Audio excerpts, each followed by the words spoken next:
بسم الله الرحمن الرحيم والحمد لله رب العالمين والصلاة والسلام على رسول خير خلقه محمد وعلى آله وصحبه أجمعين. سبحانك لا علم لنا إلا ما علمتنا إنك أنت العليم الحكيم. ربي زدني علما ربي زدني علما ربي زدني علما ربي اشرح لي صدري ويسر لي أمري واحلل عقدة من لساني يفقه قولي.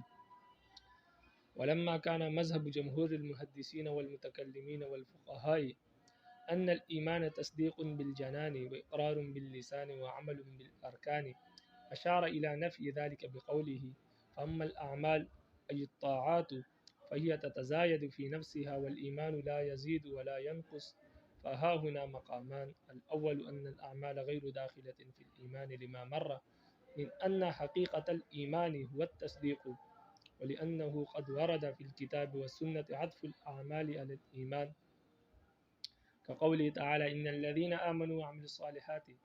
مع القطع مع أن العطف يقتضي المغايرة أو عدم دخول المعطوف في المعطوف عليه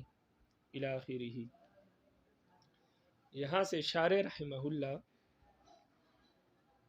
ایمان کے متعلق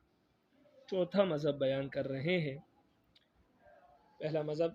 آپ نے سنا کہ معتزلہ اور خوارج کا ہے، کہ جن کے نزدیک ایمان جو ہے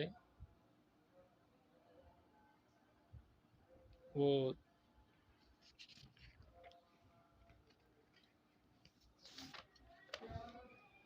تین چیزوں کے مجموعے کا نام ہے: تصدیق قلبی، اقرار باللسان اور عمل بالارکان۔ اور پھر مذہب بیان کیا صاحب متن کا یعنی عمر النصفی رحمہ اللہ کا، جن کے نزدیک ایمان دو چیزوں کے مجموعے کا نام ہے: تصدیق بالقلب اور اقرار باللسان۔ اور تیسرا مذہب کرمیہ کا تھا، جن کے نزدیک ایمان نام ہے معرفت کا، جان لینے کا۔ کسی کو نبی جان لینا تو یہ معرفت ہے، بے شک اس کو مانے یا نہ مانے تو یہ ایمان ہے ان کے نزدیک۔ اب چوتھا مذہب بیان کر رہے ہیں،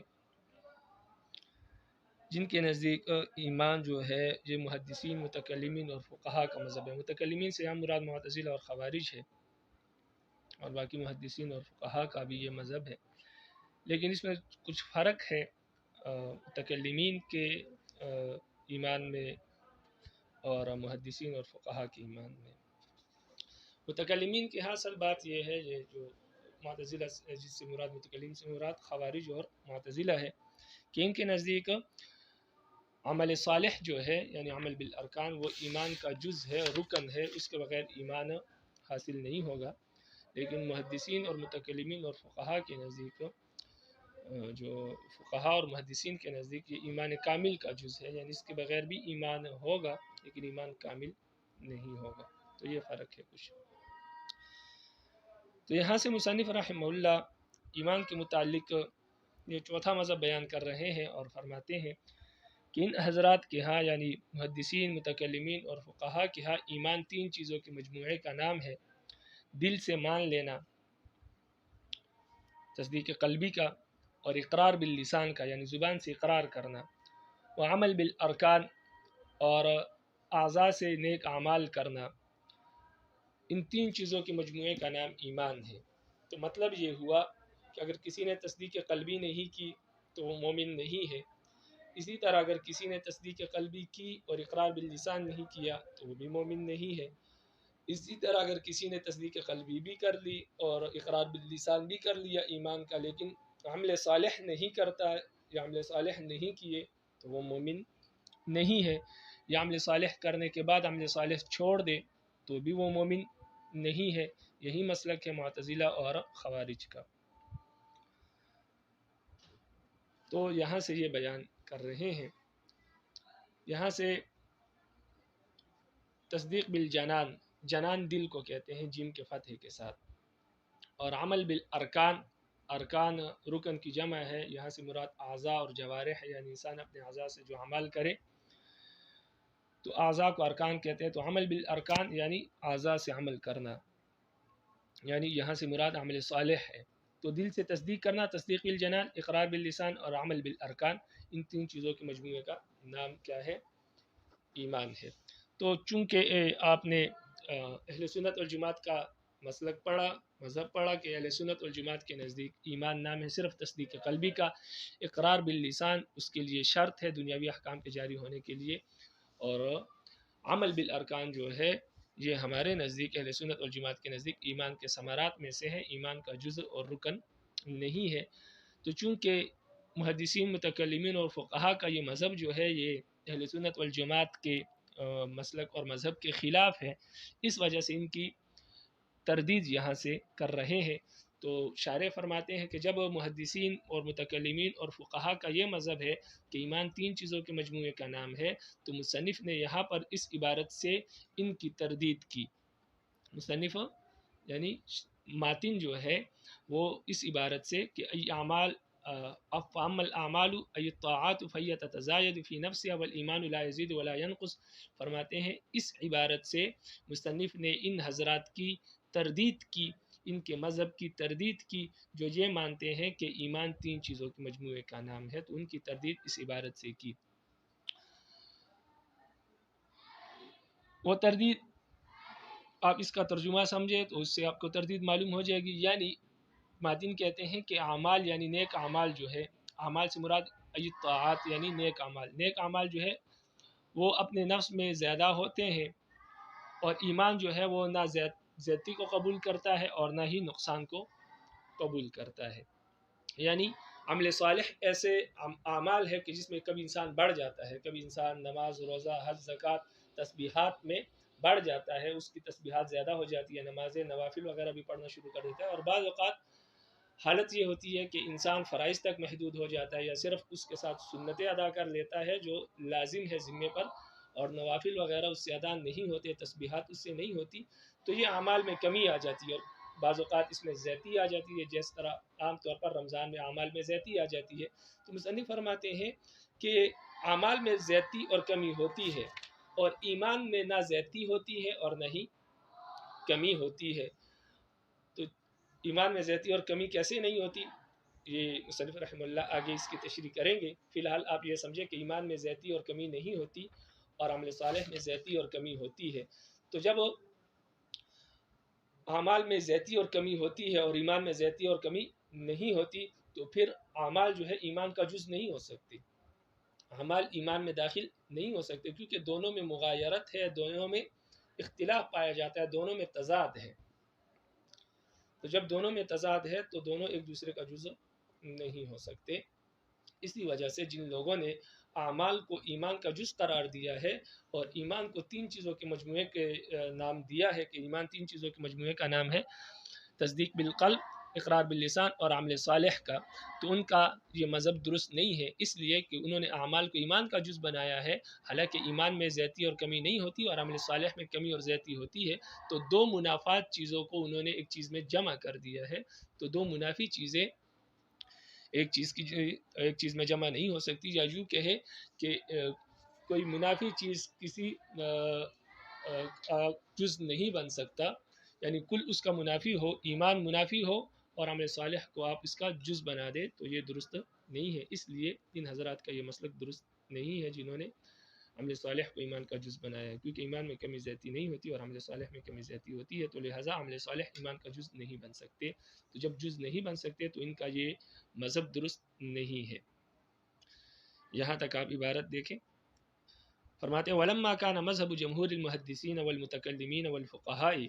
أَنَّ الْإِيمَانَ تَصْدِيقٌ بِالْجَنَانِ وَإِقْرَارٌ بِاللِّسَانِ وَعَمَلٌ بِالْأَرْكَانِ أَشَارَ إِلَى نَفْيِهِ ذَلِكَ بِقَوْلِهِ، فرماتے ہیں کہ جب جمہور محدثین اور متکلمین اور فقہا کا یہ مذہب ہے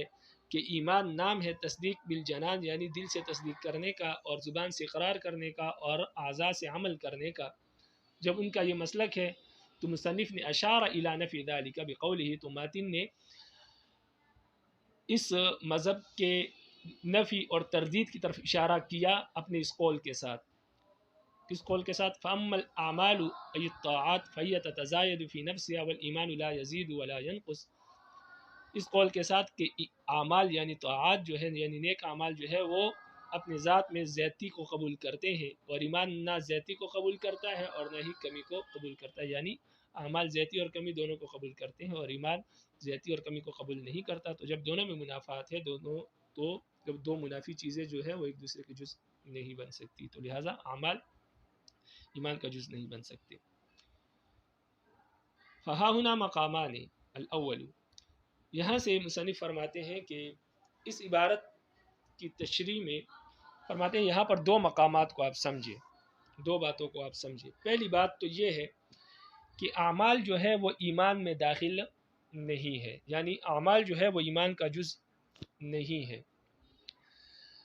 یہ بات پہلے گزر چکی، اس کی تحقیق پہلے گزر چکی ہے، اور جب ہم نے اپنا مسلک بیان کیا تو اس وقت اس کی تحقیق گزر چکی ہے کہ ایمان صرف تصدیق قلبی کا نام ہے. اقرار باللسان یا عمل بالارکان، یعنی اعضاء سے عمل کرنا اس کا جز نہیں ہے، یہ ایمان میں داخل نہیں ہے. ایمان صرف ایک چیز کا نام ہے، وہ ہے تصدیق قلبی. تو ایک تو دلیل یہ ہو گئی کہ ایمان، اعمال صالح ایمان میں داخل نہیں ہے، یعنی ایمان کا جز نہیں ہے، اس لیے کہ پہلے یہ بات گزر چکی ہے کہ ایمان نام ہے تصدیق قلبی کا، اس کا کوئی دوسرا جز نہیں ہے. دوسری دلیل ہماری یہ ہے کہ کتاب و سنت میں یعنی قرآن مجید اور احادیث میں عمل صالح کو ایمان پر عطف کیا گیا ہے. عمل صالح کو ایمان پر عطف کیا گیا ہے، یعنی ایمان معطوف علیہ ہے اور عمل صالح معطوف ہے. جیسے کہ قرآن مجید کی آیت ہے کہ ان الذین آمنوا وعملوا الصالحات، جو لوگ ایمان لائے وعملوا الصالحات. اب ترکیب اگر آپ کریں گے تو آمنو جو ایمان ہے وہ معطوف علیہ ہے، وعملوا الصالحات یہ معطوف ہے، اور واو درمیان میں عاطفہ ہے. اور قاعدہ یہ ہے عربی گرامر کا کہ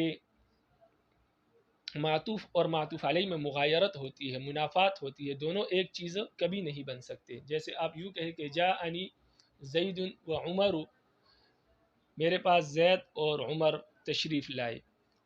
تو زید معطوف علیہ ہے اور عمر معطوف ہے اور وہ عاطفہ ہے. تو اب زید عمر نہیں ہو سکتا اور عمر زید نہیں ہو سکتا، کیونکہ دونوں معطوف علیہ میں مغایرت ہوتی ہے بالکل بعین ہی. اسی طرح جب قرآن مجید میں ایمان کو عمل صالح پر عطف کیا تو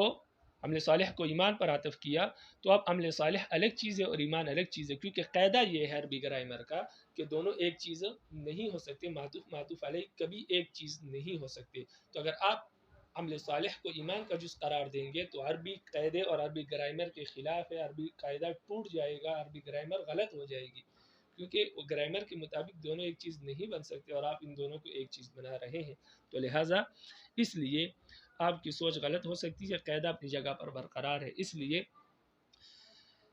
یہ مذہب جن لوگوں کا ہے وہ درست نہیں ہے. باقی قاعدے کے مطابق یہ ہے کہ ایمان عمل صالح کا جز نہیں بن سکتے، کیونکہ معطوف علیہ میں مغایرت ہوتی ہے اور قرآن نے ان دونوں کو معطوف علیہ قرار دیا. دوسری دلیل ہماری یہ ہے کہ قرآن مجید میں عمل صالح کو ایمان کے لیے شرط قرار دیا گیا ہے.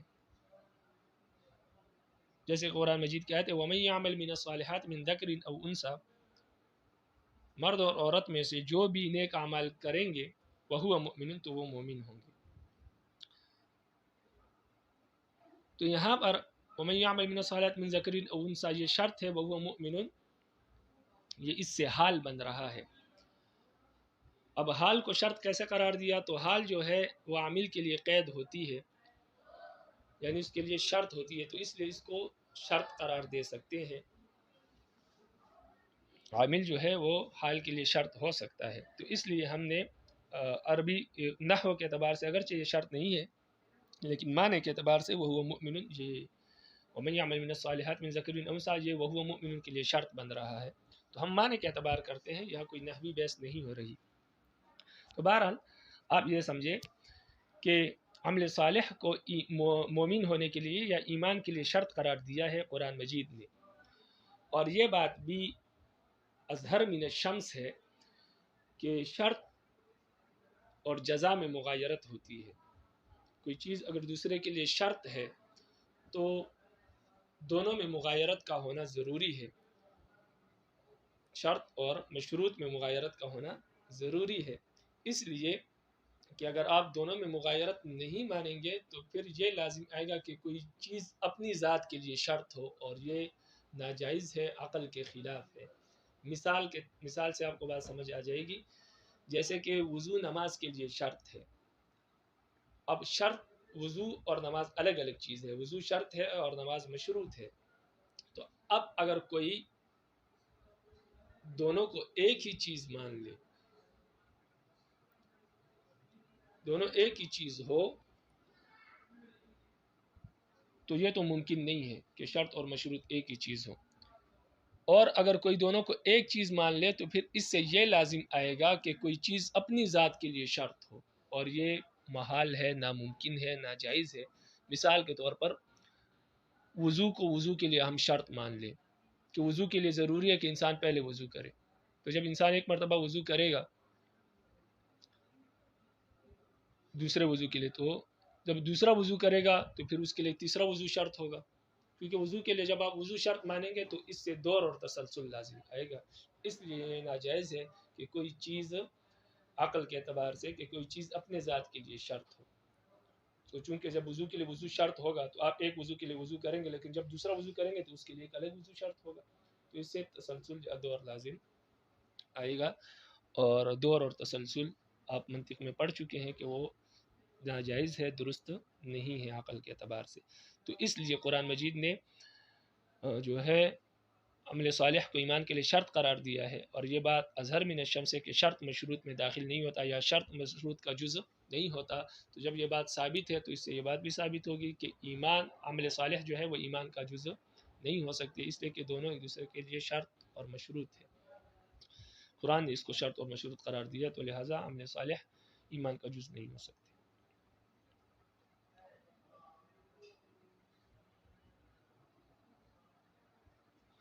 یہاں تک آپ دیکھیں، فرماتے ہیں فہا ہنا مقامان، یہاں پر دو مقام ہیں، یعنی دو دعوے ہیں۔ الاول، پہلا دعویٰ یہ ہے کہ ان الاعمال غیر داخلۃ فی الایمان، کہ ایمان جو ہے،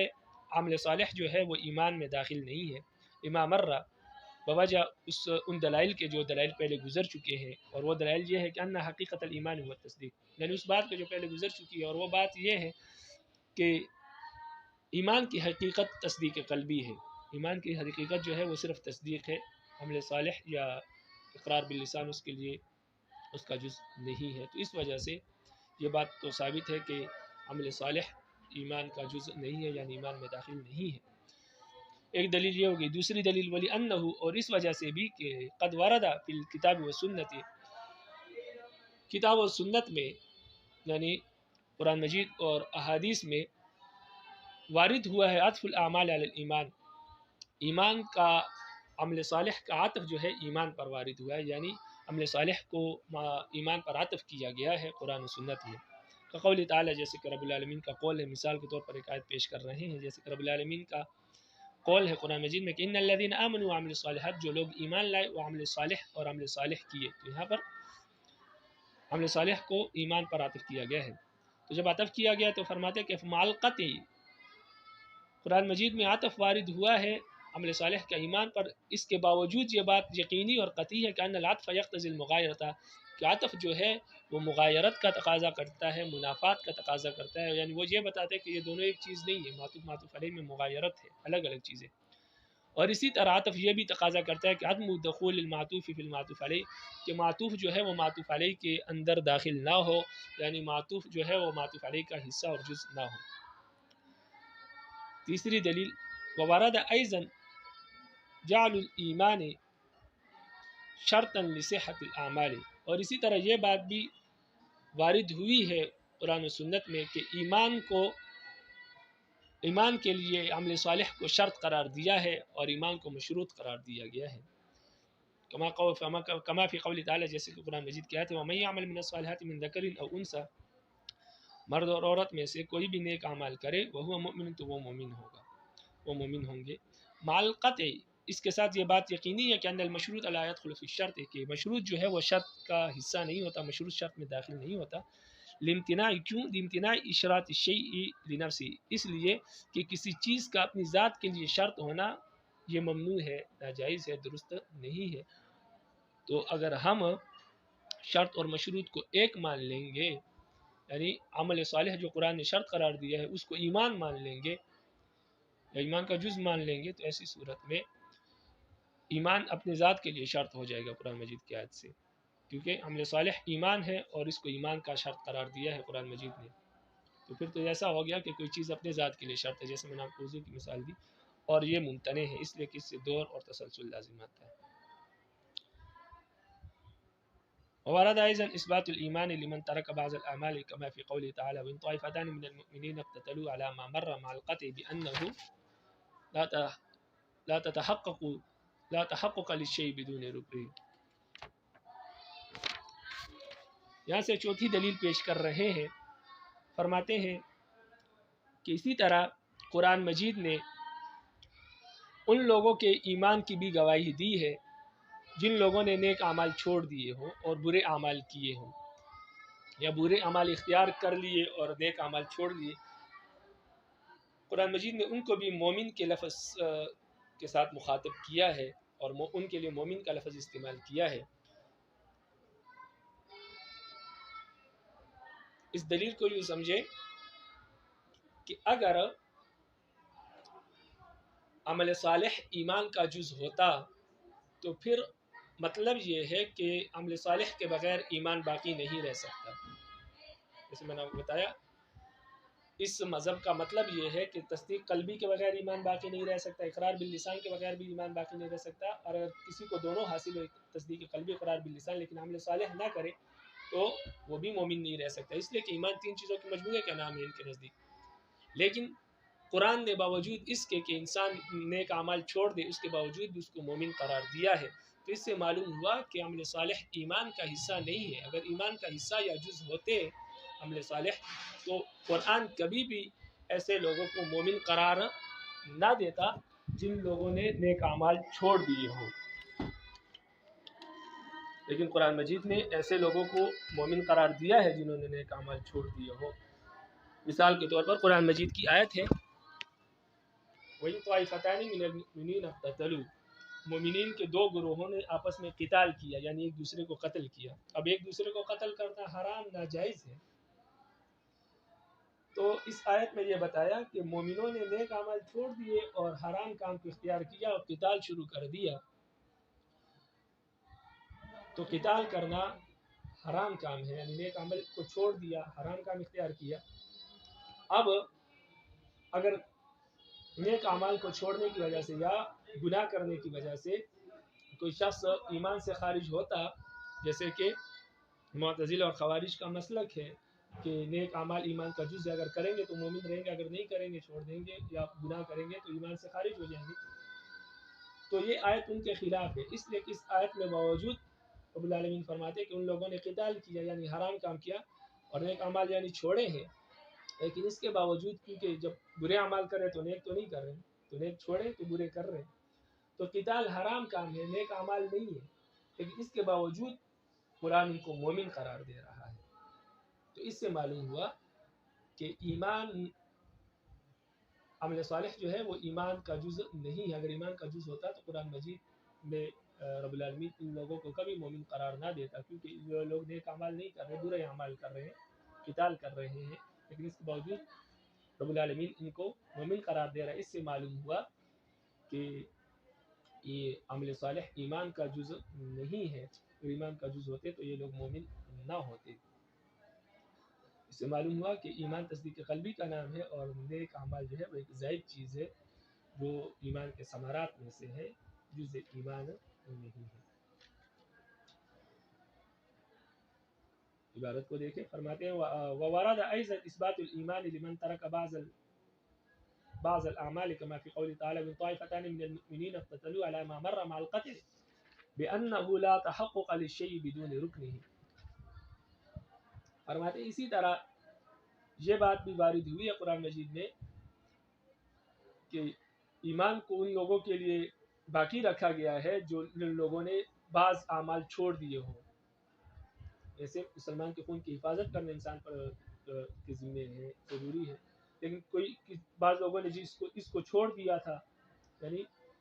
حفاظت کے بجائے ان لوگوں نے کیا کیا؟ قتال کیا. کما فی قول تعالی من طائفتان من المؤمنین اقتتلوا، کہ مومنین کے دو گروہوں نے آپس میں قتال کیا تو انہوں نے مسلمان کے خون کی حفاظت کو چھوڑ کر قتال شروع کیا تو نیک اعمال چھوڑ دیے، لیکن اس کے باوجود قرآن نے ان کو مومن قرار دیا ہے۔ فرماتے ہیں کہ دو گروہوں نے آپس میں قتال کیا مومنین کے، جیسے کہ یہ بات پہلے گزر چکی ہے کہ یقین کے ساتھ کہ کوئی چیز بغیر رکن کے باقی نہیں رہ سکتی، کوئی چیز بغیر رکن کے باقی نہیں رہتی۔ اگر اعمال صالح ایمان کا جز ہوتا تو عمل صالح کے بغیر ایمان کبھی باقی نہ رہتا، اس لیے کہ جز ہوتا تو جز کا مطلب ہے کہ عمل صالح ایمان کا رکن ہوتے، تو ارکان کے بغیر تو چیز باقی نہیں رہ سکتی۔ لیکن قرآن مجید نے اگر ان کو مومن قرار دیا تو اس کا مطلب یہ کہ اعمال صالح ایمان کا رکن اور جز نہیں ہے، اگر رکن ہوتے تو قرآن کبھی ان کو مومن نہ کہتا۔ اس کی مثال ایسی ہے جیسے کہ قرات جو ہے وہ نماز کے لیے رکن ہے، اسی طرح سجدے جو ہے دو سجدے نماز کے لیے رکن ہے، تو بغیر سجدوں کے تو نماز نہیں ہوگی، بغیر قرات کے نماز نہیں ہوگی۔ اسی طرح اگر عمل صالح ایمان کا رکن ہوتے، جز ہوتے، تو اس کے بغیر ایمان باقی نہیں رہتا، لیکن رب العالمین نے اس کے باوجود بھی ایمان کو ان لوگوں کے لیے باقی مانا ہے، ثابت مانا ہے اور ان کو مومن قرار دیا ہے۔ ولا يخفى أن هذه الوجوه إنما تقوم حجة على من يجعل الطاعات ركنا من حقيقة الإيمان، بحيث أن تاركها لا يكون مؤمنا كما هو رأي المعتزلة على من ذهب إلى أنها ركن من الإيمان الكامل بحيث لا يخرج تارك عن حقيقة الإيمان كما هو مذهب الشافعي، وقد سبقت تمسكات المعتزلة بأجوبتها فيما سبق۔ یہاں سے فرماتے ہیں کہ یہ جو ہم نے دلائل پیش کیے ہیں یا جو اعتراضات ہم نے کیے ہیں ان لوگوں پر جنہوں نے تین چیزوں کو ایمان کا مجموعہ مانا ہے، تین چیزوں کے مجموعے کو ایمان مانا ہے، یعنی تصدیق قلبی اور اقرار باللسان اور عمل بالاعمال، عمل بالارکان کو ایمان کا جز مانا ہے، ان لوگوں کے خلاف جو ہم نے یہ دلائل پیش کیے ہیں، یہ صرف ان لوگوں کے خلاف دلائل ہے جو عمل صالح کو ایمان کا جز مانتے ہیں، اور اس طور پر جز مانتے ہیں یعنی رکن مانتے ہیں کہ اگر کوئی شخص عمل صالح نہ کرے، گناہ کرے، عمل صالح چھوڑے اور گناہ کرے تو وہ شخص ان کے ہاں مومن نہیں ہو سکتا، کیونکہ وہ عمل صالح کو ایمان کا رکن مانتے ہیں، تو جب تک عمل صالح نہیں ہوں گے، عمل صالح چھوڑے گا تو وہ مومن نہیں ہوگا، کیونکہ رکن نہیں پایا جا رہا، ایمان کا ایک رکن نہیں پایا جا رہا ان کے نزدیک۔ تو فرماتے ہیں کہ یہ ان لوگوں کے خلاف ہمارے دلائل حجت ہے، یہ ہمارے دلائل ان لوگوں کے خلاف ہے جو ایمان عمل صالح کو ایمان کا رکن اور جز مانتے ہیں، اس طور پر کہ اگر کوئی عمل صالح نہ کرے تو ان کے ہاں وہ مومن نہیں ہوگا، جیسے کہ معتزلہ کا مذہب ہے، تو ان کے نزدیک عمل صالح ایمان کا رکن ہے اور جز ہے، اور شخص اگر عمل صالح نہیں کرتا تو ان کے نزدیک وہ ایمان سے خارج ہو جاتا ہے۔ تو ہمارے یہ دلائل قرآن مجید کے یہ ان لوگوں کے خلاف ہیں، معتزلہ کے خلاف ہے، ان لوگوں کے خلاف نہیں ہے جو عمل صالح کو ایمان کامل کا جز مانتے ہیں، ایمان کا جز نہیں مانتے۔ ایمان کامل کا مطلب یہ ہے کہ کوئی شخص مسلمان ہے لیکن وہ نیک اعمال نہیں کرتا، تو لازمی بات ہے اس شخص کے ایمان میں کمزوری ہے، ایمان کامل نہیں ہے۔ باقی مومن ہے، اس کو کوئی شخص بھی ایمان سے خارج نہیں مانتا۔ تو جیسے شوافع ہیں وہ کہتے ہیں کہ نیک اعمال جو ہے یہ ایمان کامل کا جز ہے، کوئی شخص اگر نیک اعمال کرے گا تو اس کا ایمان کامل ہے، اگر نیک اعمال نہیں کرے گا تو اس کا ایمان جو ہے کامل نہیں ہے، ناقص ہے۔ لیکن مومن ہے،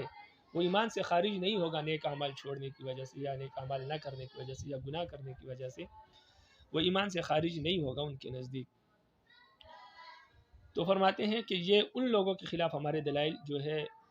ان لوگوں کے خلاف نہیں ہے جو ایمان کامل کا جز مانتے ہیں، جیسے امام شافعی رحمہ اللہ اور دیگر حضرات، کہ وہ عمل صالح کو ایمان کامل کا جز مانتے ہیں، ایمان کا جز نہیں مانتے، کیونکہ ان کے نزدیک عمل صالح نہ کرنے سے ایمان سے خارج نہیں ہوتا انسان، ہاں اس کا ایمان کامل نہیں ہوتا، ایمان میں کمزوری ہوتی ہے۔ تو ہمارے نزدیک تو خیر نہ یہ ایمان کا جز ہے نہ ایمان کامل کا جز ہے، لیکن ایمان کامل پھر بھی بات سمجھ میں آتی ہے، لیکن ایمان کا جز اگر اس کو مانے تو پھر یہ بالکل قرآن مجید اور احادیث کے خلاف ہے۔ تو یہاں سے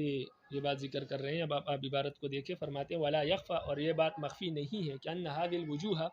کہ یہ جو دلائل ہم نے پیش کیے، انما تقوم حجتا علی من یجعل الطاعات رکنا من حقیقت الایمان بحیث ان تارکها لا یکون مؤمنا کما هو رأی المعتزلہ۔ فرماتے ہیں یہ جو ہم نے دلائل پیش کیے ہیں یہ ان لوگوں کے خلاف دلائل ہے، ان لوگوں کے خلاف حجت ہے جن لوگوں نے طاعات یعنی نیک اعمال کو ایمان کا جز مانا ہے، رکن مانا ہے، اس طور پر کہ ان کے نزدیک ایمان کی حقیقت یہ ہے کہ اگر نیک اعمال کو چھوڑنے والا مومن نہیں ہوگا ان کے نزدیک، جیسے کہ معتزلہ کی رائے ہے۔ لا علی من ذهب الى انها رکن من ایمان الکامل، یہ ان لوگوں کے خلاف ہماری دلائل حجت نہیں ہے جو لوگ اس بات کی طرف گئے ہیں کہ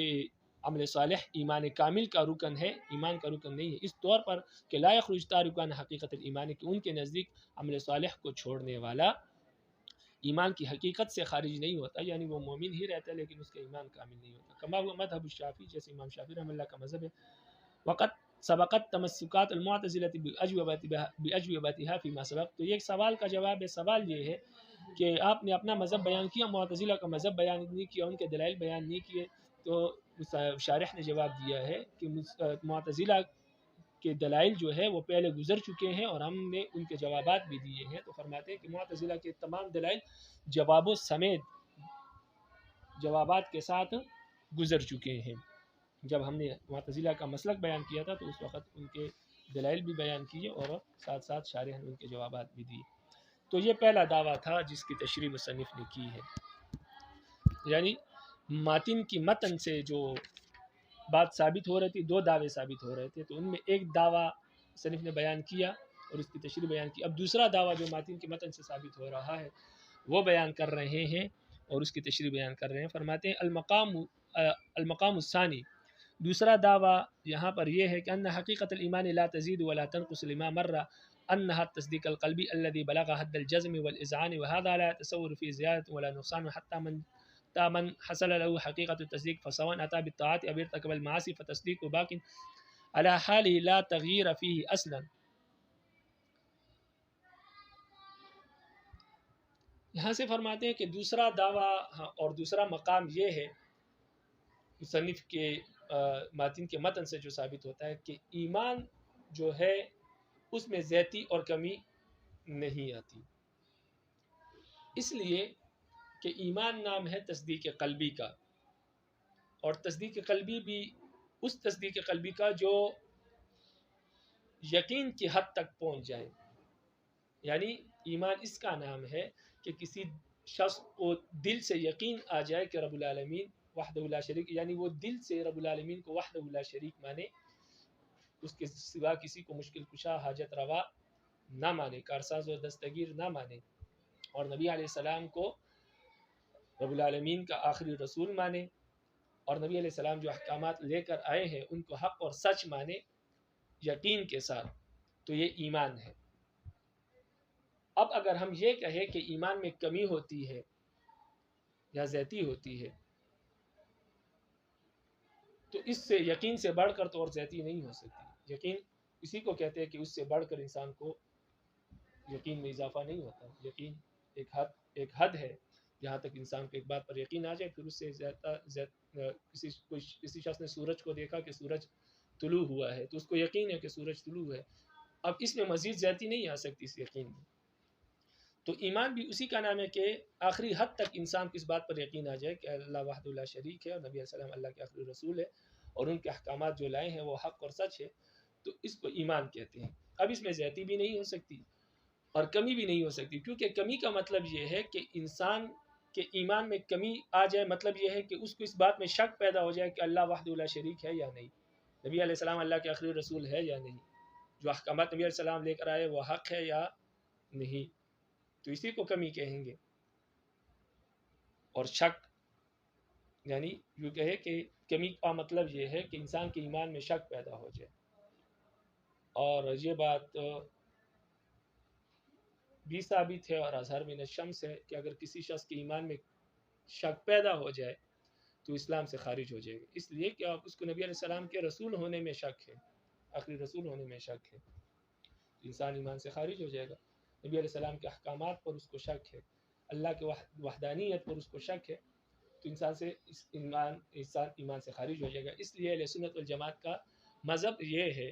مسلک یہ ہے کہ ایمان اس بات کی یقین کا نام ہے کہ انسان کو اللہ کی وحدانیت، نبی علیہ السلام کے خاتم النبیین ہونے پر اور نبی علیہ السلام کے احکامات کے حق اور سچ ہونے پر یقین آ جائے، اس کو ایمان کہتے ہیں۔ اب اس میں زیادتی بھی نہیں ہو سکتی اور کمی بھی نہیں ہو سکتی، کیونکہ اس سے زیادتی ہو ہی نہیں سکتی، کیونکہ ایمان آخری حد کا نام ہے، آخری حد کی یقین کا نام ہے، تو جب آخری حد تک یقین آ جائے تو اس پہ زیادتی نہیں ہو سکتی اور کمی بھی نہیں ہو سکتی، اس لیے کہ کمی کا مطلب یہ ہے کہ انسان کے ایمان میں شک پیدا ہو جائے، اور شک سے تو انسان ایمان سے خارج ہو جائے گا۔ اس لیے ہمارے نزدیک ایمان میں کمی زیادتی نہیں ہو سکتی۔ ہاں یہ بات ہے کہ یا ایمان ہوگا یا نہیں ہوگا، اگر ایمان ہے تو مسلمان، ایمان نہیں ہے تو کافر ہے۔ باقی ایمان ہو اور اس میں کمی ہو یا زیادتی ہو تو یہ ممکن نہیں ہے ہمارے نزدیک، کیونکہ ایمان ایک کیفیت کا نام ہے، ایک یقین کا نام ہے، جس میں نہ کمی ممکن ہے نہ زیادتی ممکن ہے۔ اگر اس میں کمی آ جائے تو کفر ہے اور زیادتی اس میں آ نہیں سکتی، کیونکہ زیادتی کا مطلب یہی ہے کہ انسان کا ایمان پہلے شک والا تھا، تو جب شک والا تھا تو پہلے سے ہی وہ مومن نہیں تھا۔ تو اس لیے ہمارے نزدیک خلاصہ کلام یہ ہے کہ ایمان یقین کا نام ہے، اللہ کی وحدانیت، خاتم النبیین ہونے پر نبی علیہ السلام کے اور نبی علیہ السلام کے احکامات کے حق اور سچ ہونے پر، اور یقین میں نہ کمی آتی ہے اور نہ زیادتی۔ اگر کمی آئے تو پھر یقین نہیں رہتا، اور زیادتی اگر آئے تو وہ یقین پھر بھی یقین نہیں رہتا، اس لیے کہ یقین کہتے ہی اسی کو ہے جس میں نہ زیادتی ہو سکے نہ کمی ہو سکے۔ تو ایمان اس تصدیق قلبی کے یقین کا نام ہے، تو ہمارے نزدیک اس میں نہ زیادتی متصور ہے نہ کمی،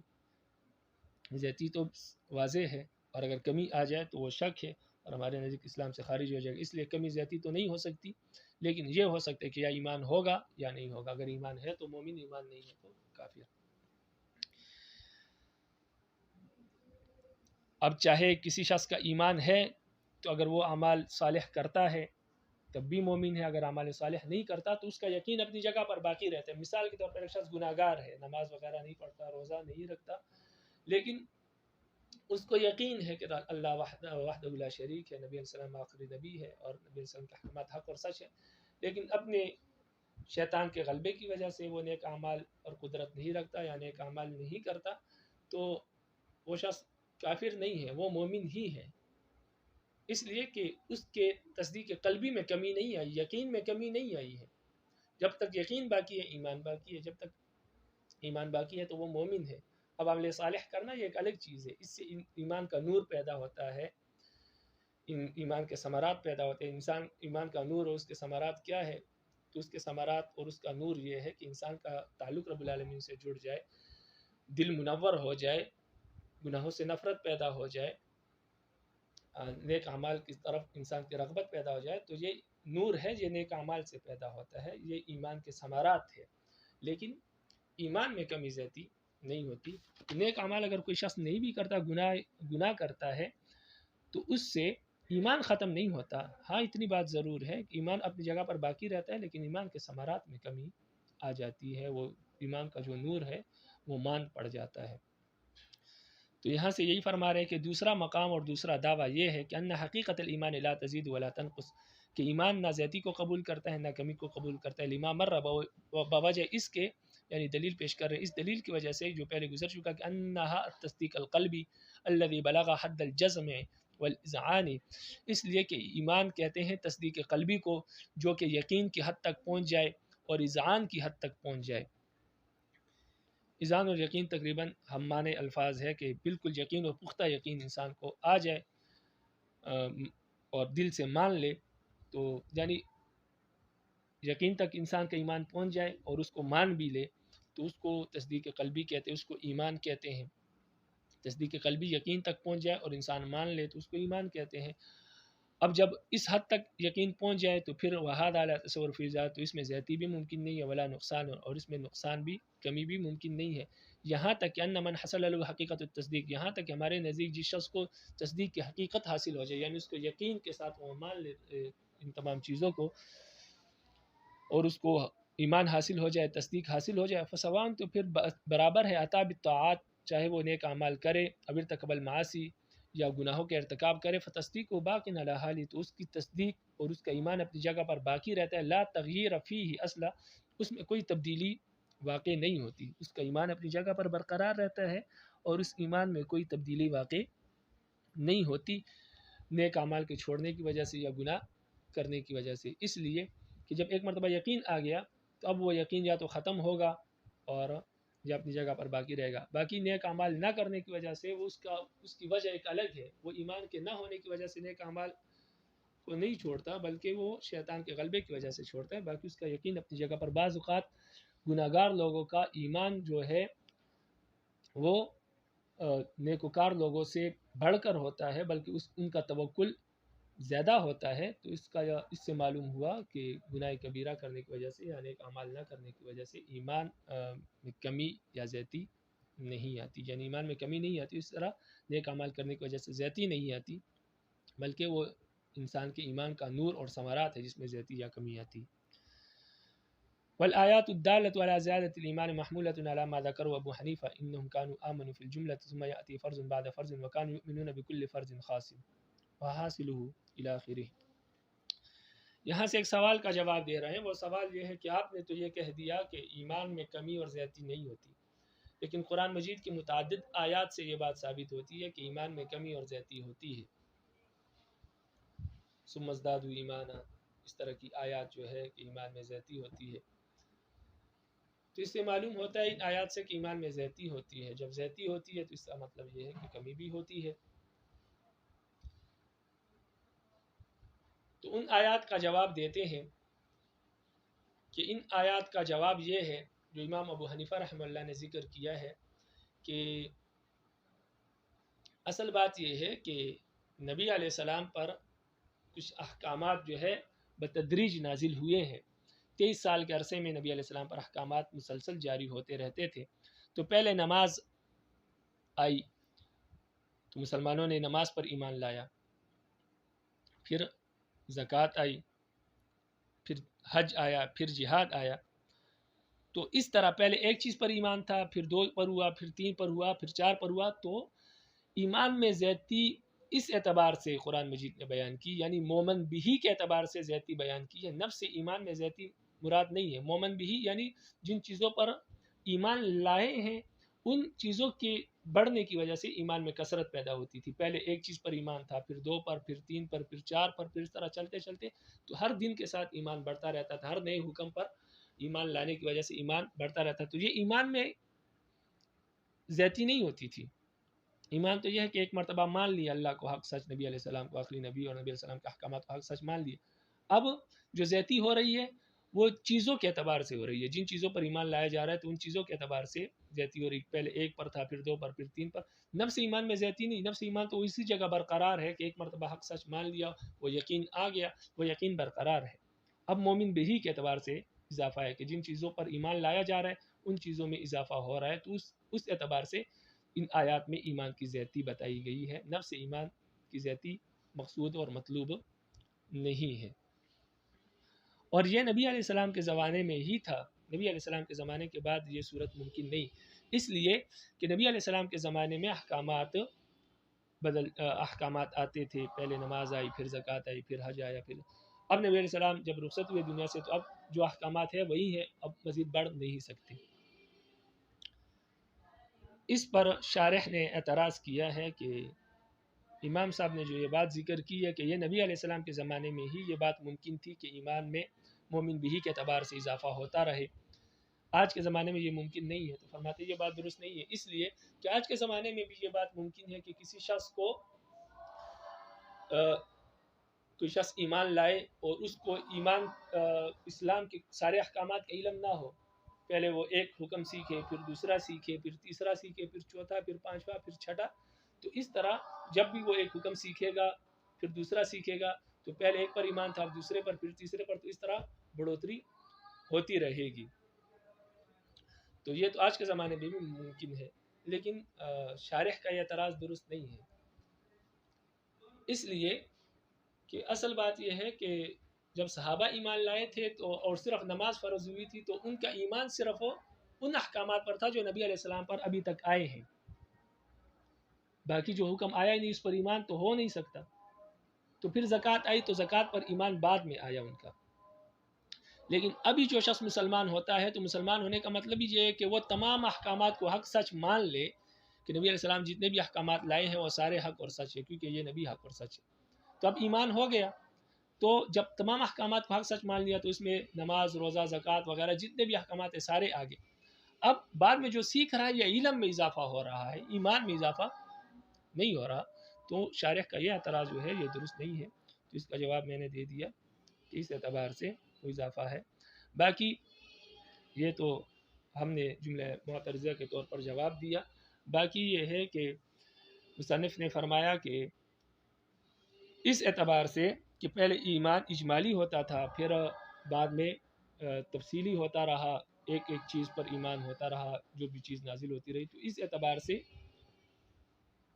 ایمان میں زیادتی آتی تھی. اس لیے کہ ایمان اجمالی جو ہے انسان صرف تمام چیزوں پر ایمان لائے پھر ایک ایک کر کے سب کو مطالعہ کرے اور ایک ایک چیز پر ایمان لائے الگ الگ سے، تو یہ ایمان تفصیلی ہے. اور ایمان تفصیلی ایمان اجمالی سے کامل ہے اور زائد ہے. تو یہ مومن بھی کے اعتبار سے زیادتی آتی ہے، نفس ایمان میں زیادتی نہیں آتی. بہرحال آپ عبارت کو دیکھیں. والآیات الدالۃ، یہ سوال مقدر کا جواب ہے. سوال میں نے آپ کو بتا دیا کہ قرآن مجید کی جو آیات ہے جو زیادتی پر ایمان کی اضافے پر دلالت کرتی ہے تو اس کا کیا مطلب ہے، کیونکہ آپ تو ایمان کے اضافے کو نہیں مانتے. تو اس کا جواب شارح دے رہے ہیں کہ فرماتے ہیں کہ آیات الدالۃ علی زیادۃ الایمان محمولۃ علی ما ذکرہ ابو حنیفہ. فرماتے ہیں وہ آیات جو ایمان کی زیادتی پر دلالت کرتی ہے وہ اس بات پر محمول ہے جو امام ابو حنیفہ رحمہ اللہ نے ذکر کی ہے. وہ کیا بات ہے؟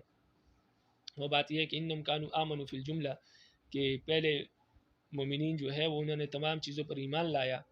یعنی نبی علیہ السلام پر ایمان لایا، رب العالمین کی ذات پر ایمان لایا. ثم یأتی فرض بعد فرض، پھر یکی بعد دیگرے ایک ایک چیز فرض ہوتی رہی، جیسے پہلے نماز، پھر زکوٰۃ، پھر حج، پھر جہاد، ایک ایک چیز فرض ہوتی رہی. وکان یؤمنون بکل فرض خاص،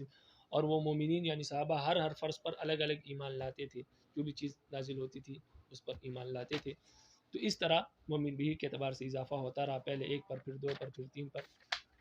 ایمان بڑھتا رہا. وحاصلہ، فرماتے ہیں کہ اس بات کا حاصل یہ ہے کہ انہ کان یزید بزیادۃ ما یجب بہ الایمان، کہ ایمان زیادہ ہوتا ہے مومن بھی کے اعتبار سے، یعنی جن چیزوں پر ایمان لایا جاتا ہے ان چیزوں کی زیادتی کے اعتبار سے ایمان زیادہ ہوتا ہے.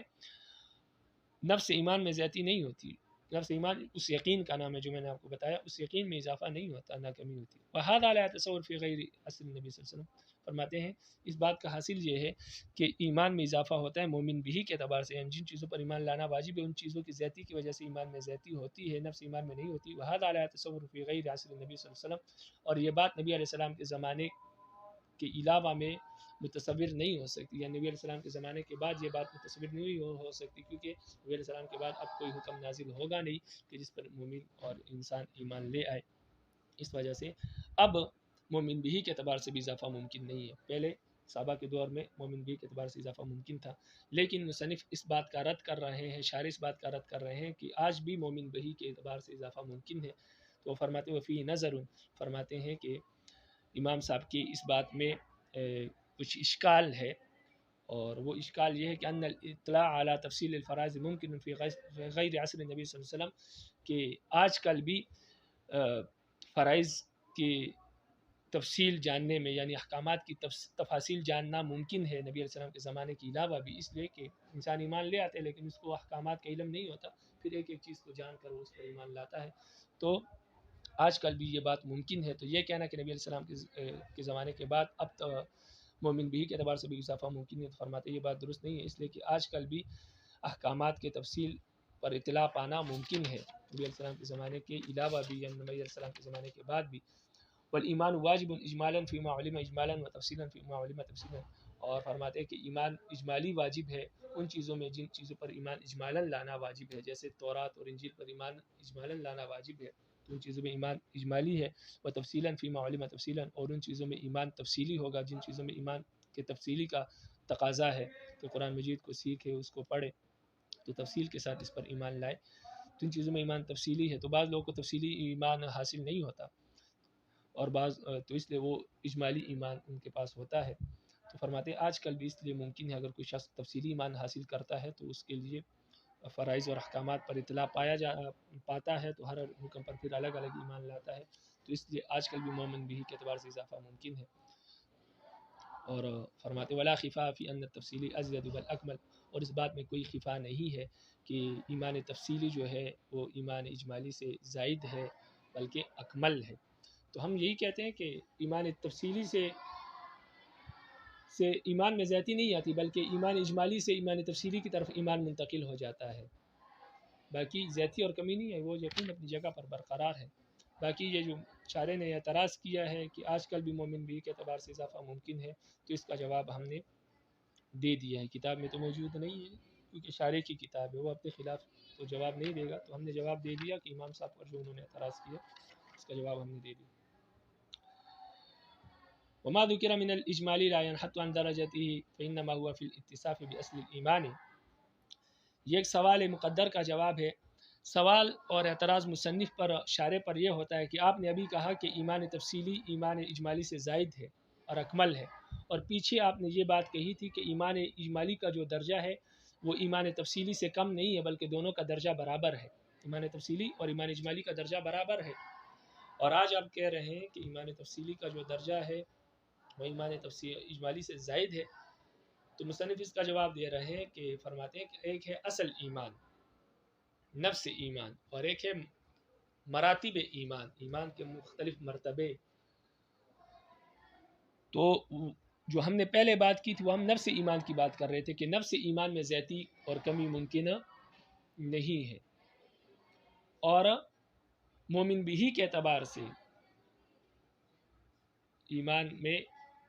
کمی زیادتی ممکن ہے۔ تو نفس ایمان میں تو ایمان اجمالی اور ایمان تفصیلی دونوں برابر ہے۔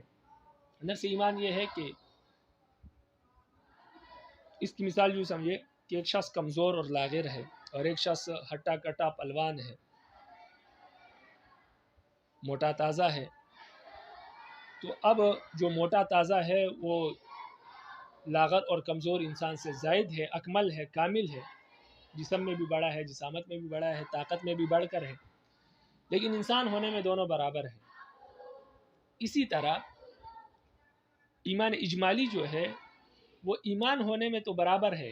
ایمان تفصیلی کے ساتھ، کہ دونوں، کسی شخص کا ایمان اجمالی ہو تو وہ بھی مومن ہوگا، کسی شخص کا ایمان تفصیلی ہو تو وہ بھی مومن ہوگا، دونوں مومن ہوں گے۔ تو ایمان ہونے میں ایمان اجمالی اور ایمان تفصیلی دونوں برابر ہیں، لیکن ایمان تفصیلی جو ہے وہ قوت کے اعتبار سے زائد ہے، مومن بھی کے اعتبار سے زائد ہے۔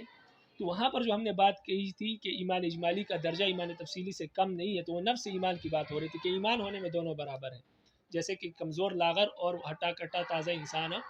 وہ انسان ہونے میں برابر ہے، اسی طرح ایمان اجمالی اور ایمان تفصیلی ایمان ہونے میں برابر ہے۔ باقی قوت کے اعتبار سے ایمان تفصیلی کا درجہ ایمان اجمالی سے زائد ہے، جس طرح ایک ہٹے کٹے تازے اور موٹے انسان کا جو مقابلہ ہے وہ کمزور لاغر انسان کے اعتبار سے قوت اور طاقت کے اعتبار سے وہ زیادہ ہے کمزور انسان سے، تو اسی طرح طاقت اور قوت کے اعتبار سے ایمان تفصیلی جو ہے ایمان اجمالی سے زائد ہے۔ تو یہاں پر ہم فرق مراتب کی بات کر رہے ہیں اور وہاں پر ہم نفس ایمان کی بات کر رہے تھے، تو نفس ایمان میں ایمان تفصیلی اور ایمان اجمالی برابر ہے۔ تو جو ہم نے کہا تھا اس کا مطلب یہ تھا، اور ابھی جو ہم کہہ رہے ہیں کہ ایمان تفصیلی ایمان اجمالی سے زائد ہے، وہ فرق مراتب کے اعتبار سے، قوت کے اعتبار سے یہ زائد ہے، نفس ایمان کے اعتبار سے دونوں برابر ہیں۔ تو اس سوال کا جواب دیا، فرماتے ہیں سوال مقدر ہے، یہاں پر صرف جواب مذکور ہے۔ فرماتے ہیں وما ذکر من ان الاجمالی لا يحاط عن درجته فانما هو في الاتصاف باصل الايمان، جو بات پہلے ذکر کی گئی تھی کہ ایمان اجمالی جو ہے اس کا درجہ ایمان اجمالی کا درجہ جو ہے ایمان تفصیلی سے کم نہیں ہے، فرماتے ہیں فانما هو في الاتصاف باصل ایمان، تو اس کا مطلب یہ تھا کہ اصل ایمان کے ساتھ متصف ہونے میں دونوں برابر ہیں، یعنی اصل ایمان کے اعتبار سے دونوں برابر ہیں۔ باقی یہاں پر قوت کا ذکر ہو رہا ہے، اصل ایمان کا ذکر یہاں پر نہیں ہو رہا۔ یہ جو پیچھے اعتراض ہوا تھا کہ بہت سارے آیات ایسی ہے جو ایمان کے زیادتی پر دلالت کرتی ہے، اور آپ کہتے ہیں کہ ایمان میں زیادتی ممکن نہیں ہے اور نہ کمی ممکن ہے، حالانکہ بہت سے آیات اس بات پر دلالت کرتی ہے کہ ایمان میں زیادتی ممکن ہے۔ تو اس کا ایک جواب تو دیا شارح نے، امام صاحب نے دیا تھا، پھر اس پر شارح نے ایک اشکال کیا اور پھر اشکال پر ایک سوال ہوا اور اس سوال کا جواب شارح نے دیا. اب اس سوال کا دوسرا جواب شارح دے رہے ہیں اس سوال کا کہ بہت سی آیات اس بات پر دلالت کرتی ہے کہ ایمان میں زیادتی ممکن ہے. تو اس کا دوسرا جواب شارح دے رہے ہیں. فرماتے ہیں کہ ایمان میں جن آیات میں یہ بات وارد ہوئی ہے کہ ایمان میں زیادتی ممکن ہے تو اس سے مراد ایمان پر دائم رہنا، ایمان پر ثابت قدم رہنا یہ مراد ہے. مثال کے طور پر ایک شخص ایمان لایا تو ایک دن ہوا تو ایک دن کا ایمان ہے ابھی، پھر کل دوسرا دن گزرا تو 2 دن کا ایمان ہوا، پھر مہینہ گزرا تو مہینے کا ایمان ہوا، سال کا ایمان ہوا 2 سال کا، پھر عرصہ گزر گیا تو کئی عرصے کا ایمان ہو گیا. تو جو جتنا ایمان پر ثابت قدم رہے گا اس کا ایمان اتنا زیادہ ہے. تو یہ وقت کے اعتبار سے زیادہ اور کم ہوتا ہے. تو جن آیات میں ایمان کی زیادتی کا ذکر ہے تو اس سے مراد یہ ہے کہ وقت کے اعتبار سے ان کا ایمان زیادہ ہے، وقت کے اعتبار سے ان کا ایمان زیادہ ہے. کسی کا 1 دن کا ہے، کسی کا سال کا ہے، کسی کا کافی عرصے کا ہے. تو اس اعتبار سے ایمان میں زیادتی ممکن ہے، نفس ایمان کے اعتبار سے زیادتی ممکن نہیں ہے. یہ ان لوگوں کے ہاں ہے جو ایمان کو فرماتے ہیں، وہ فرماتے ہیں کہ ایمان عارض ہے، اور ان کے نزدیک یہ ہے کہ عارض جو ہے، عارض اس کو سمجھے کہ عارض وہ چیز ہوتی ہے جو 2 زمانوں میں باقی نہیں رہتی. مثال کے طور پر ہم بول رہے ہیں تو جب ہم نے بولنا بند کیا تو یہ ختم ہو گیا، پھر اب جب بولیں گے تو پھر دوبارہ یہ شروع ہو جائے گا. تو پہلے والا بولنا ختم ہو گیا. اب کوئی کہے کہ جس چیز کا جسم نہیں ہوتا اس کو عارض کہتے ہیں. اب بولنے کا الفاظ کا کوئی جسم نہیں ہے،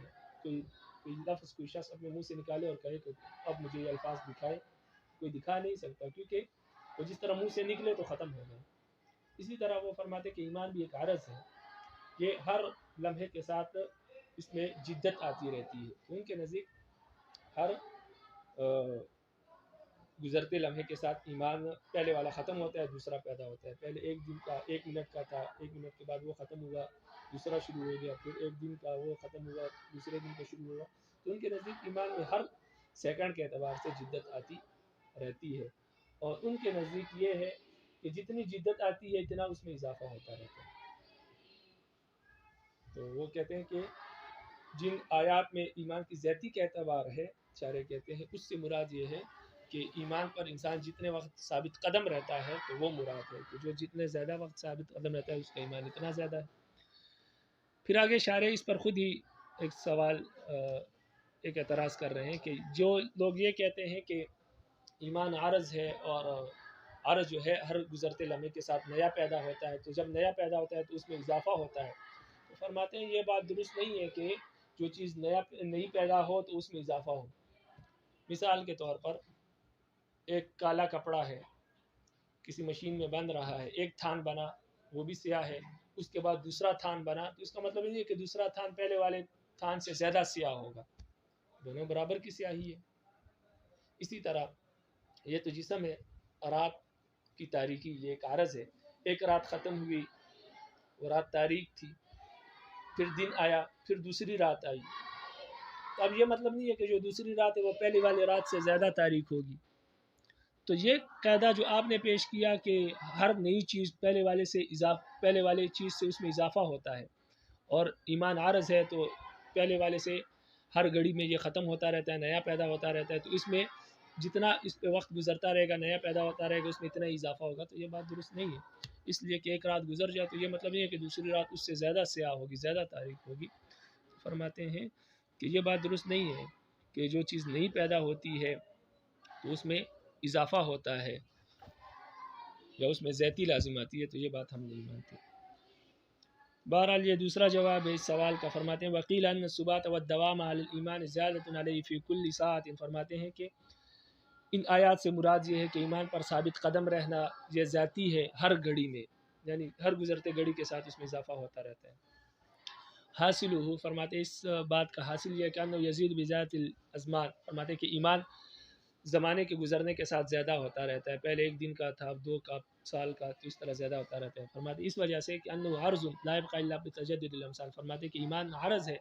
اور یہ تجدد الامثال کے ساتھ ہی باقی رہتا ہے، یعنی ایک ختم ہوتا ہے دوسرا پیدا ہوتا ہے، تو جو دوسرا پیدا ہوتا ہے وہ پہلے سے اس میں اضافہ ہوگا. تو فرماتے ہیں آگے مشارح فرماتے ہیں وفی نظر مصنف کی ان لوگوں کے اس دلیل میں ایک اشکال ہے. وہ اشکال یہ کہ ان لوگوں نے کہا کہ ایمان عارض ہے اور وہ ہر گزرتے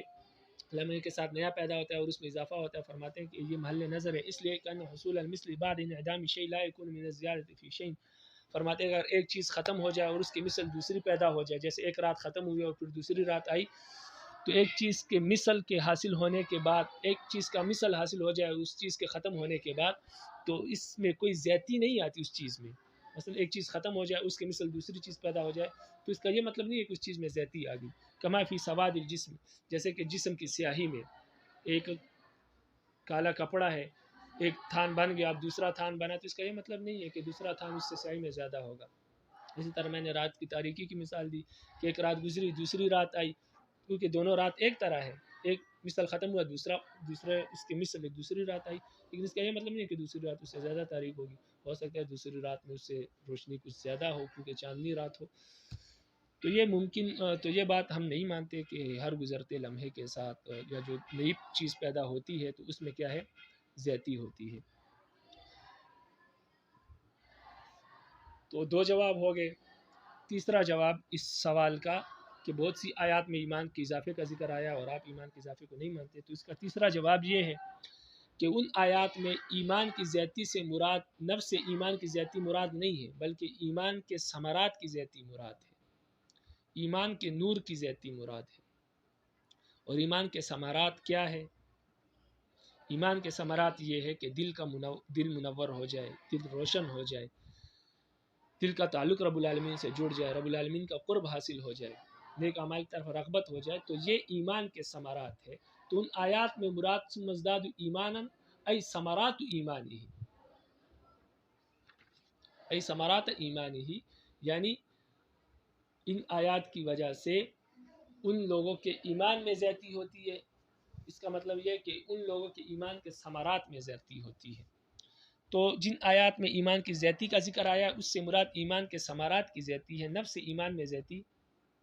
مراد نہیں ہے. کیونکہ نفس ایمان میں اگر ہم زیادتی مانیں گے تو اس کا پھر یہ مطلب ہوگا کہ پہلے ایمان نہیں تھا اب ایمان ہے، کیونکہ ہمارے نزدیک تو وہ یقین ہے. جب یقین میں کمی تھی پہلے، تو اس کا مطلب اب زیادتی آئی تو مطلب کہ پہلے یقین میں کمی تھی، یقین میں شک تھا، یقین نہیں تھا شک تھا، اب زیادتی آ گئی. تو پہلے مومن نہیں تھا مومن ہوا.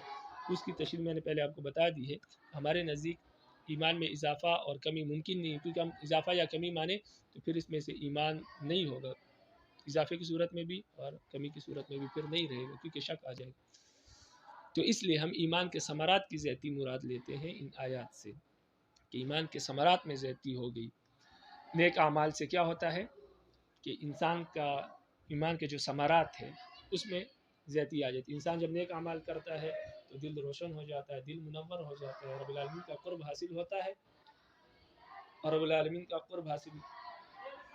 ہونے کے ساتھ انسان کا دل منور ہو جاتا ہے.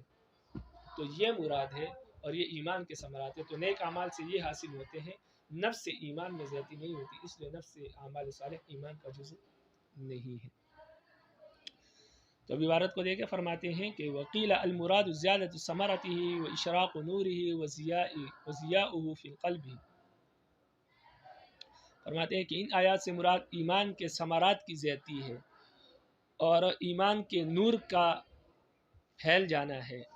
اور ایمان کی روشنی کا پھیل جانا ہے دل میں. نفس ایمان مراد نہیں ہے. فإنہ یزید بالاعمال، اس وجہ سے کہ ان چیزوں میں نیک اعمال کی وجہ سے اضافہ ہوتا ہے، یعنی دل منور ہوتا ہے، دل کی روشنی میں اضافہ ہوتا ہے،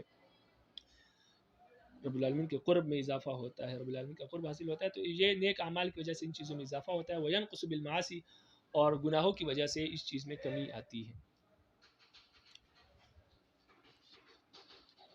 آگے فرماتے ہیں ومن ذهب الى ان الاعمال جزء من الايمان فقبول الزياده والنقصان الظاهر، ولهذا قيل ان هذه المساله فرع مساله كون الطاعات جزء من الايمان. وقال بعض المحققين لا نسلم ان حقيقه التصديق لا تقبل الزياده والنقصان بل تفاوت قوه زحفا للقطع بان تصديق هذه الامه ليس كتصديق النبي، ولهذا قال ابراهيم عليه السلام ولكن ليطمئن قلبي. یہاں سے فرماتے ہیں کہ یہ جو ہم نے ساری بحث کی کہ ایمان میں زیادتی اور کمی، ایمان زیادتی اور کمی کو قبول نہیں کرتا، تو ہمارے نزدیک تو نہیں کرتا. ہمارے نزدیک ایمان کی زیادتی اور کمی سے یہی مراد ہے کہ اس کے ثمرات میں اضافہ ہو یا اس کے ثمرات میں کمی ہو. باقی جن لوگوں کے ہاں اعمال صالح ایمان کا جز ہے تو ان کے نزدیک تو ایمان میں کمی یا زیادتی کا ہونا ظاہر ہے، اس لیے کہ کوئی شخص عمل کرے گا تو اس کے ایمان میں کمی ہے، اور کوئی شخص عمل نہیں کرے گا تو اس کا ایمان کامل ہے۔ یعنی شوافے کے نزدیک جو عمل صالح کو ایمان کا جز مانتے ہیں، ایمان کامل کا جز مانتے ہیں، تو ان کے نزدیک لازمی بات ہے کہ جب وہ عمل کریں گے تو ایمان کامل ہوگا، عمل نہیں کریں گے تو ایمان میں کمی آئے گی۔ تو ان کے نزدیک تو ایمان کی کمی اور زیادتی ظاہر ہے، کیونکہ اعمال زیادہ ہوں گے تو ایمان میں زیادتی، اور اعمال کم ہوں گے تو ایمان میں کمی آئے گی، اس لیے کہ ان کے نزدیک عمل صالح ایمان کا جز ہے۔ اس لیے فرماتے ہیں کہ یہ جو مسئلہ ہے کہ ایمان زیادتی یا کمی کو قبول نہیں کرتا، تو یہ اصل میں اس مسئلے کی فرع ہے۔ کس مسئلے کی؟ کہ عمل صالح ایمان کا جز ہے یا نہیں۔ تو جو لوگ عمل صالح کو ایمان کا جز مانتے ہیں تو پھر ایمان کی کمی زیادتی کو بھی مانتے ہیں، اس لیے کہ عمل میں تو ظاہر سی بات ہے کبھی کمی ہوتی ہے کبھی زیادتی ہوتی ہے۔ لیکن جو لوگ ایمان میں کمی یا زیادتی کو نہیں مانتے، جیسے ہم اہل سنت والجماعت عمل صالح کو ایمان کا جز نہیں مانتے، تو ان کے نزدیک ایمان میں کمی اور زیادتی بھی ممکن نہیں، کیونکہ عمل صالح کرے یا نہ کرے ایمان اپنی جگہ پر برقرار ہے۔ تو ہمارے نزدیک عمل صالح ایمان کا جز نہیں ہے، اس وجہ سے عمل صالح ایمان میں کمی زیادتی نہیں ہوتی۔ لیکن جن لوگوں کے ہاں عمل صالح ایمان کا جز ہے تو عمل صالح کے نہ کرنے کی وجہ سے ایمان میں کمی آ جاتی ہے ان کے نزدیک، اور کرنے کی وجہ سے زیادتی آ جاتی ہے۔ تو بہرحال اب آپ عبارت کو دیکھیں، فرماتے ہیں وَمَنْ ذَهَبَ إِلَىٰ أَنَّ الْأَعْمَالَ جُزْءٌ مِنَ الْإِيمَانِ، جو لوگ اس بات کی طرف گئے ہیں کہ عمل صالح ایمان کا جز ہے، فقبول الزیادۃ والنقصان ظاہر، تو ان کے نزدیک ایمان کا زیادتی یا نقصان کو قبول کرنا ظاہر ہے۔ وَلِهَٰذَا قِيلَ، اسی وجہ سے یہ بات بھی کہی جاتی ہے کہ أَنَّ هَٰذِهِ الْمَسْأَلَةَ، یہ مسئلہ یعنی ایمان میں کمی یا زیادتی ہوتی ہے یا نہیں ہوتی، یہ مسئلہ فرماتے ہیں فرع مسئلۃ کون الطاعۃ جزء من الایمان، یہ اس مسئلے کی فرع ہے، اس مسئلے کی فرع ہے کہ کون الطاعات جزء من الایمان، کہ عمل صالح جو ہے یہ ایمان کا جز ہے، یہ اس مسئلے کی فرع ہے۔ تو جن کے نزدیک جز ہے ان کے نزدیک کمی زیادتی کو قبول کرتے ہیں، اس لیے کہ اعمال میں کمی زیادتی تو آتی ہے۔ جن کے نزدیک جز نہیں ہے تو ان کے نزدیک کمی زیادتی کو قبول نہیں کرتا ایمان۔ وقال بعض المحققین، یہ تیسرا جواب دے رہے ہیں اس سوال کا، جو کہ اس سوال کا کہ بہت سی آیت ایمان کی زیادتی پر دلالت کرتی ہے اور آپ نہیں مانتے، تو اس کا تیسرا جواب دے رہے ہیں۔ فرماتے ہیں کہ بعض محققین یہ فرماتے ہیں کہ ہم یہ بات تسلیم نہیں کرتے کہ ایمان زیادتی اور کمی کو قبول نہیں کرتا، ایمان زیادتی اور کمی کو قبول نہیں کرتا۔ وہ فرماتے ہیں ہم یہ بات نہیں مانتے، بلکہ ایمان زیادتی اور کمی کو قبول کرتا ہے، لیکن حیثیت پر اعتبار الگ ہے۔ کوئی اگر شخص یہ کہے کہ ایمان میں کمی آتی ہے، ایمان میں زیادتی آتی ہے، کیمیت کے اعتبار سے، پہلے ایمان نہیں تھا، کم تھا، یقین میں کمی تھی، شک تھا، اب ایمان میں زیادتی آ گئی، اب یقین تک پہنچ گیا، تو یہ کیمیت کے اعتبار ہے کہ ایمان پہلے تھوڑا تھا اب زیادہ ہوا، جیسے 1 کلو آٹا 2 کلو آٹا، کمی زیادتی ہے۔ تو کمی یا زیادتی کے اعتبار سے تو ایمان نقصان اور زیادتی کو قبول نہیں کرتا، کہ پہلے ایمان کم تھا، پہلے شک تھا، اب ایمان زیادہ ہو گیا، تو اس اعتبار سے تو ایمان میں کمی زیادتی نہیں آتی۔ لیکن معیار کے اعتبار سے، قوت اور ضعف کے اعتبار سے ایمان میں کمی زیادتی آتی ہے۔ جیسے ایک ہے معیاری آٹا، اچھا آٹا، اور ایک ہے گٹھیا قسم کا غیر معیاری آٹا، تو اس میں بھی کمی زیادتی ہے، لیکن معیار کے اعتبار سے، اس کو کیفیت کہتے ہیں، اور تعداد کے اعتبار سے جو کمی زیادتی ہو تو اس کو کیمیت کہتے ہیں عربی میں۔ تو کیمیت کے اعتبار سے تو ایمان میں کمی زیادتی نہیں ہوتی، لیکن کیفیت کے اعتبار سے ایمان میں کمی اور زیادتی ہوتی ہے، اور شارع اس کو کیفیت کو تعبیر کرتے ہیں قوت اور ضعف کے اعتبار سے، کہ ایمان میں قوت اور ضعف کے اعتبار سے کمی زیادتی آتی ہے، باقی کیمیت کے اعتبار سے یعنی تعداد تھوڑے اور زیادہ ہونے کے اعتبار سے اس میں کمی زیادتی نہیں آتی۔ ضعف اور قوت یعنی کیفیت کے اعتبار سے بعض لوگوں کا ایمان کی کیفیت بہت اعلیٰ درجے پر ہوتی ہے، بعض لوگوں کی کم درجے پر ہوتی ہے، لیکن ایمان ہونے میں دونوں برابر ہے۔ ایسا کوئی نہیں کہہ سکتا کہ اس کا ایمان تھوڑا ہے اس کا ایمان زیادہ نہیں، ہاں یہ کہہ سکتے اس کا ایمان عالی ہے اس کا ایمان غیر عالی ہے، معیار کا اعتبار ہو سکتا ہے، تعداد اور تھوڑا اور زیادہ ہونے کے اعتبار نہیں ہو سکتا۔ تو قوت اور ضعف کے اعتبار سے تو ایمان میں کمی زیادتی ہوتی ہے، بعض محققین فرماتے ہیں، لیکن تعداد کے اعتبار سے تو جو امام صاحب کہتے ہیں کہ ایمان میں کمی زیادتی نہیں ہو سکتی، تو اس کا مطلب یہ ہے کہ ایمان میں تھوڑا اور زیادہ ہونے کے اعتبار سے کمی زیادتی نہیں ہو سکتی، لیکن کیفیت اور معیار کے اعتبار سے، قوت اور ضعف کے اعتبار سے اس میں کمی اور زیادتی ہو سکتی ہے۔ اس کی مثال ایسا ہے جیسے ابراہیم علیہ السلام نے رب العالمین سے فرمایا کہ آپ ان مردوں کو کیسے زندہ کریں گے، تو رب العالمین نے فرمایا آپ کو یقین نہیں ہے، فرمایا یقین ہے لیکن دل مطمئن ہو جائے، عین الیقین حاصل ہو جائے۔ تو اس سے معلوم ہوتا ہے کہ ایمان کے معیار میں زیادتی آتی ہے، نفس ایمان میں زیادتی نہیں آتی۔ اس لیے ابراہیم علیہ السلام نے کہا کہ ایمان میرا ہے لیکن اس میں اضافہ چاہتا ہوں معیار کے اعتبار سے، قوت کے اعتبار سے، تو قوت میں اضافہ ہوتا ہے۔ اور یہی مسلک زیادہ راجح اور زیادہ مناسب ہے کہ ایمان میں جن آیت میں کمی زیادتی کے اعتبار کیا گیا اس میں کیفیت مراد ہے، کمیت مراد نہیں ہے۔ تھوڑا اور زیادہ ہونے کے اعتبار سے کمی نہیں آتی، بہرحال معیاری ہونے اور غیر عالی ہونے اور غیر عالی ہونے کے اعتبار سے، قوت اور ضعف کے اعتبار سے اس میں کمی اور زیادتی آ سکتی ہے۔ تو اب عبادت کو لے کے فرماتے ہیں وقال بعض المحققین، بعض محققین نے اس سوال کا جواب یہ دیا ہے کہ لا نسلم، ہم یہ بات تسلیم ہی نہیں کرتے کہ ان حقیقت التصدیق لا تقبل الزیادۃ والنقصان، کہ تصدیق جو ہے وہ زیادتی اور کمی کو قبول نہیں کرتا، بل تتفاوت قوتا ضعفا، بلکہ یہ کم اور زیادہ ہوتا ہے قوت اور ضعف کے اعتبار سے، کمیت کے اعتبار سے تو زیادتی اور کمی کو قبول نہیں کرتا، لیکن ضعف کے اعتبار سے اس میں تفاوت ہوتا ہے۔ للقطعی، اس لیے کہ یہ بات قطعی طور پر ثابت ہے اور یقینی ہے کہ ان تصدیق احاد الامہ، کہ